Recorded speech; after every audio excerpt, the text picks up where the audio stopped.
Olá, a história dos quilombos no Brasil. A luta e resistência comuns nessas comunidades estão presentes nas obras de Rafael Sanzio e Manuel Barbosa Neres.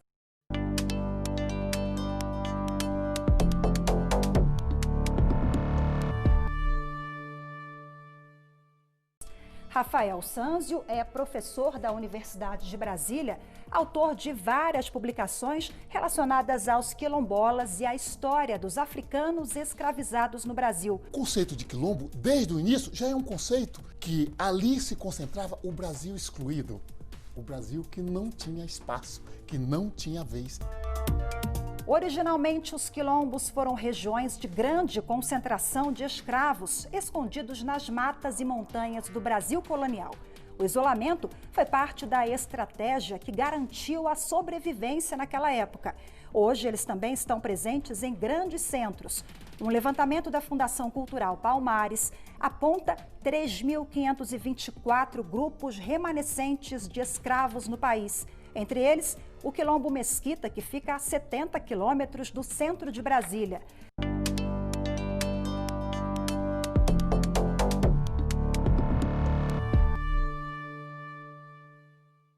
O programa está de volta e quem está comigo neste segundo bloco é o pesquisador, geógrafo, coordenador do projeto Geografia Afro-Brasil, também coordena o Centro de Cartografia da Universidade de Brasília, é o Rafael Sanzio. Seja bem-vindo, obrigado pela presença. Obrigado a vocês, a TV Justiça, essa casa, né? Essa casa de Xangô, né?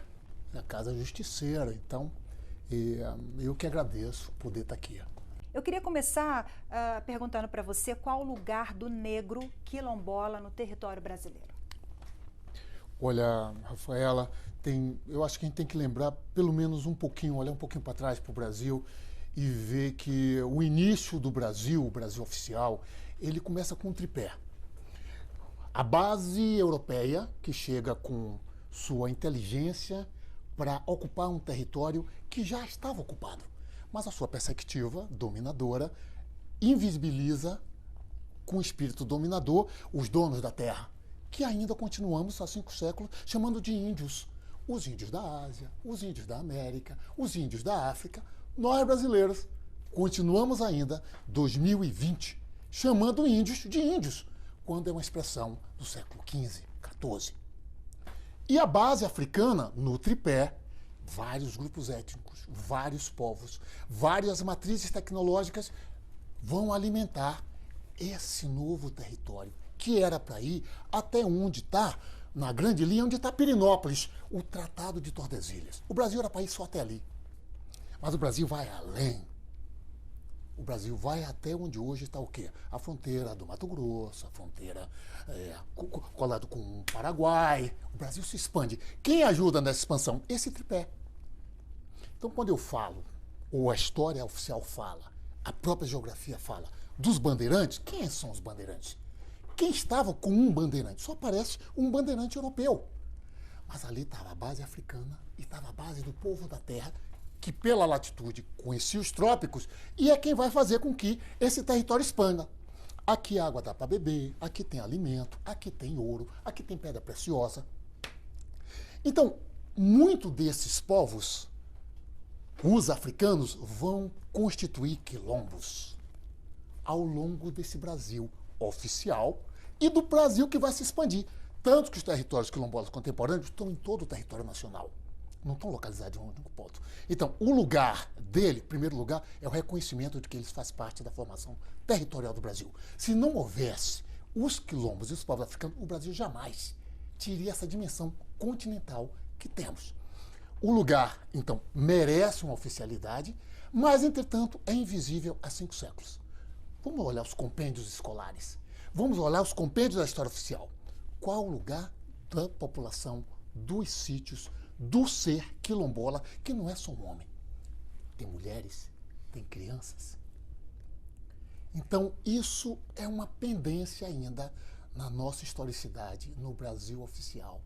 O lugar decente da estrutura quilombola que formou e forma o Brasil. Rafael, existe uma pendência também em relação à geografia que a gente aprende na escola? Ela é real?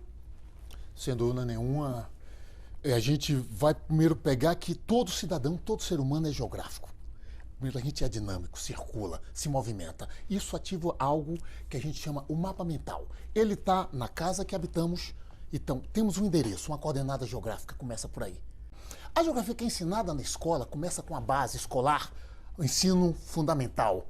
Quem não tem cultura de espaço, o que é cultura de espaço? Não tem medo de se perder. A criança que não tem medo de se perder, apegada nas coisas, tem que se libertar. Perdeu na rua, como é que eu faço? Qual é o meu lugar? Isso é cultura básica de espaço que a escola tem que ensinar. Já não ensina tanto. Então, os seres vão crescendo com uma deficiência já nessa base, que eu diria que é a base da cultura de espaço, que isso é cartografia elementar. E qual a ligação desse déficit da geografia real com a história dos quilombos, dos africanos? Aí nós temos duas coisas, porque tem uma história oficial, tem uma geografia oficial. A geografia oficial evoluiu muito bem, como a história oficial também evoluiu muito bem ao longo do Brasil colônia, do Brasil império sobretudo. Na República tem uma queda. A geografia ensinada no Brasil, no início do século XX, ainda os atlas eram em francês. Era um ensino primoroso, porque geografia era poder. Entretanto, a geografia deixou de ter poder já na República.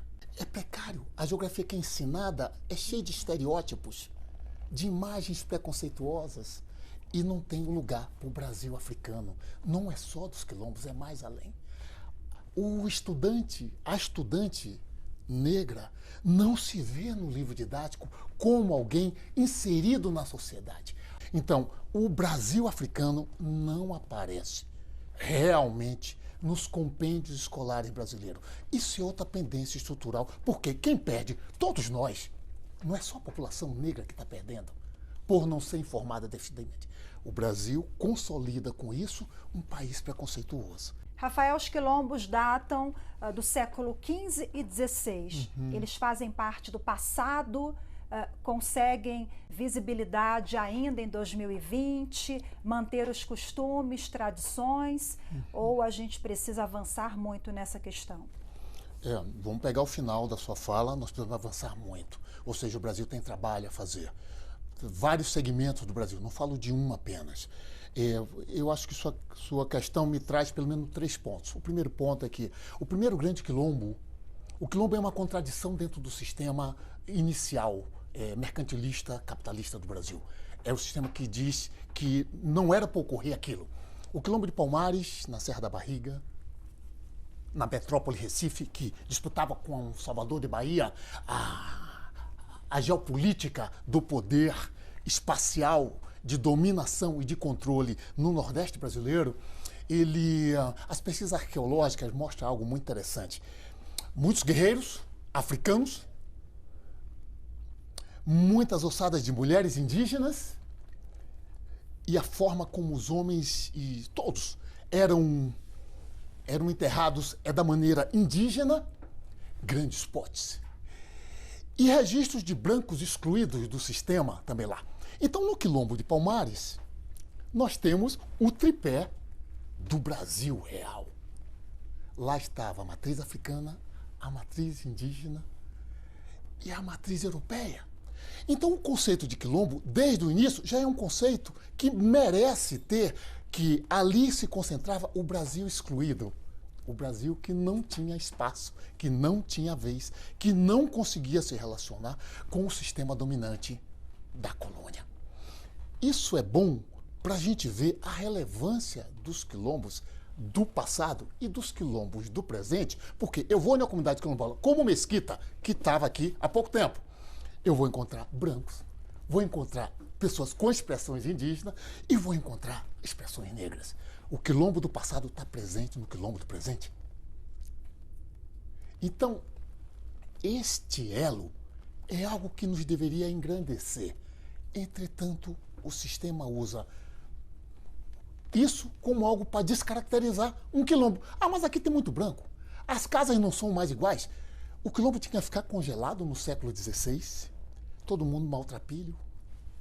Todo mundo dentro de uma concepção visual enquadrada, colonial e preconceituosa. Isso é parte do preconceito. O que é um preconceito? Preconceito é um conceito errôneo. Por exemplo, a escola, tá lá as crianças brincando, a meninada, 6, 7 anos, que é quando se instala um conceito diferente do que a estrutura lhe oferece. Então parece lá um meninozinho, uma menina, um menino negro, normal, uma meninazinha com seu cabelo trançado, como tá, ou uma criança oriental, ali está a semente. Se não se cuida nesse momento, o preconceito de alguém que está aqui, toda meninazinha com esse cabelo é nojenta ou é fedendo. Isso a criança tem 7 anos. Vira uma adolescente de 15 anos. E aí olha de novo na rua, uma moça, mulher, com o cabelo trançado, automaticamente na cabeça vem aquela mulher fedendo. Vira uma senhora de 70 anos e continua olhando uma pessoa com essa informação que está no cérebro como alguém que fede.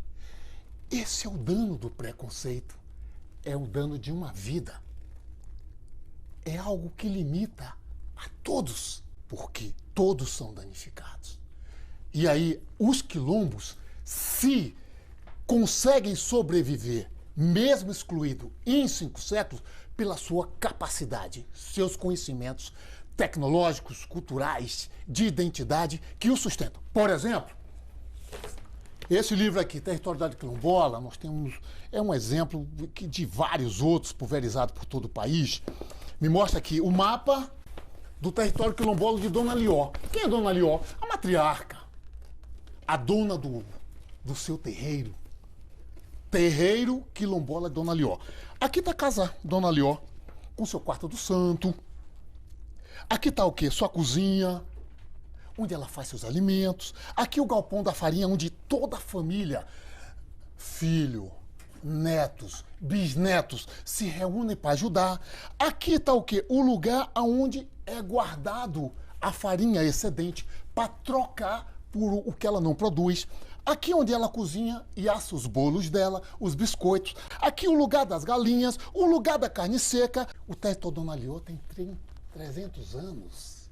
Então, os quilombos brasileiros é um componente real do território, é um fato que nos traz a grandiosidade da resistência, a grandiosidade da sobrevivência de um Brasil do passado que continua invisível no presente e nos traz também o melhor da tecnologia dos trópicos que desenvolveu o Brasil.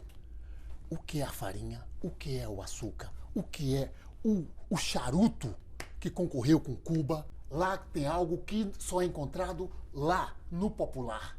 Riqueza também, riqueza histórica. Sem dúvida. Nas suas obras. Perfeito. Então temos várias editoras procuraram e falaram que não era da linha editorial.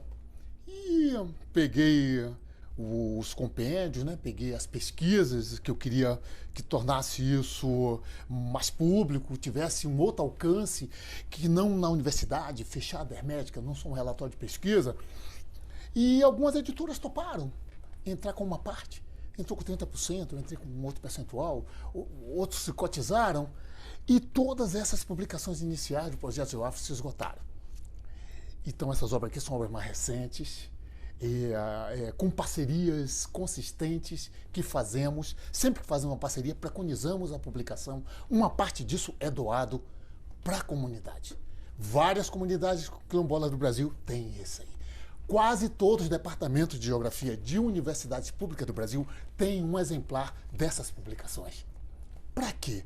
Para compartilhar essa geografia, para compartilhar essa visibilidade espacial, cartográfica de um Brasil invisível que precisa ser visível, que precisa ser oficial, que precisa ser respeitado. Quem quiser ter acesso, como é que Bem, faz? olha, eu tenho uma página pessoal, www.rafaelsanziodosanjos.com.br. Lá em publicações estão todas essas obras. Também estão as pesquisas disponíveis, também estão os e-books, também estão artigos, tá lá. E tem o portal do projeto GeoAfro Brasil, que também tem muita coisa lá pendurada que pode ser acessado.